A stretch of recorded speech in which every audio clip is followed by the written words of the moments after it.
very, very pleased to have on the program an old friend, Simon Deng. He's a former Sudanese slave and human rights activist. Today is day 12 of Simon's hunger strike. He and in fact, we were in Portland over the weekend, and I got a text message from Sherry Madison, Joe Madison's wife, saying, we're here with Joe and with Dick Gregory and with Simon Deng in front of the White House, and she sent me some pictures of it. They're just great.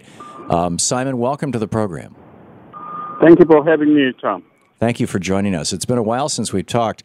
The website, by the way, is facebook.com/hungerstrike4, FOR, South Sudan. Tell us about your hunger strike, Simon, and why you're doing it. Tom, I'm here in front of the White House, and this is my 12th day today, as you said. The reasons for my hunger strike is in the atrocity that is taking place in southern Sudan. Everybody knows southern Sudan during the time of happiness in 2011 when we got independence. And now the same people who took independence, who walk away from the north, now is slaughtering themselves. Mm-hmm. 70,000 people dead in 3 months. Wow. 2 million are refugees. 1 million more have gone to the northern Sudan, the country that we left. And this is according to the UN. 4 million more are starving to death. And this is according to UN. Yeah. 128,000 are under the United Nations protections in Juba, the capitals, in Jungle, a state, and in Unity State, and in Upper Nile State. At the moment we're speaking, Tom, Southern Sudan government are involved and engaged to bombarding the state of Upper Nile, my state. The war is going on ruthlessly. At the moment he's speaking, even this morning they talk about we capture the state from the rebels. And we're talking about the capture number 8. Capture, recapture, capture, recapture.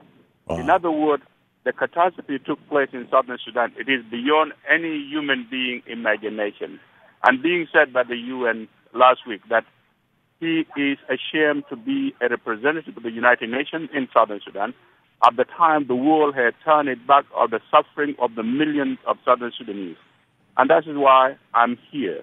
I'm here in front of the White House because it is the same country that helped the people of southern Sudan to gain their independence.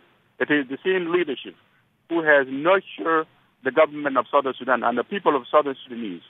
And the same people who taught the southern Sudanese, then time has come for you now to be independent. I'm coming to this leadership to ask them and tell them that the baby that you brought to the world, that baby is sick and that baby is dying. Southern Sudan is an American baby. The solution cannot be found by anyone without American leadership. The President of the United States for 10 months has calling that he will impose the sanction on oil of Southern Sudan. He will impose the sanction on the leader of Southern Sudan, whom happened to be the obstruction to peace. And for 10 months, nothing being done. The same business. And I personally am asking the President, Mr. President, you said it and we heard and we're waiting for the action. If you don't mean what you're saying, why saying it? And that's why I'm here, and that I'm on a hunger strike for 12 days, and I will be on this hunger strike even will cost me my life, and that will go down in the history of this country. Right. Yes, Simon, I understand members of your own family have died recently.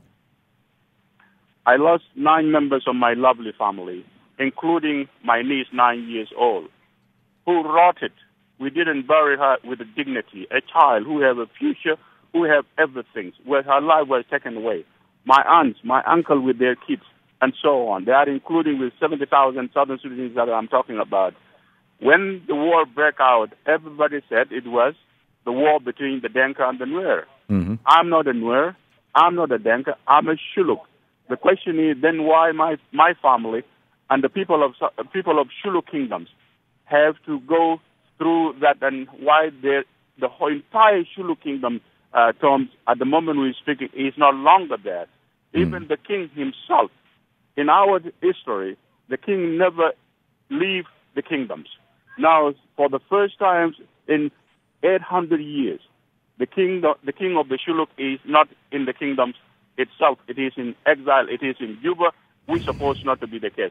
That is the situation we're talking about, right. And nothing being done. So your call to action is for the President of the United States to insert himself into peace talks in South Sudan. Is that it? I'm calling the President because if it was not the United States, we wouldn't have Southern Sudan. Southern Sudan is an American baby. America should not play a role of midwife, deliver a child, give it to the mom, and walk away. That's why I'm calling the President to be a peace broker between the warrior sector. If the peace is not being done today, then let the President do what he said for 12 months, that he will impose sanctions of those who are obstruction to peace and impose sanctions of those who are not there. He is not doing it, and he keeps saying it, and probably, believe it or not, 7 million Southern Sudanese are looking forward. When will the President of the United States change the tune of his word and come up with something new instead of saying the same thing that we heard from him? In the minute we have left, we're talking with Simon Deng, and the website is at facebook.com/Hunger Strike for South Sudan, FOR South Sudan.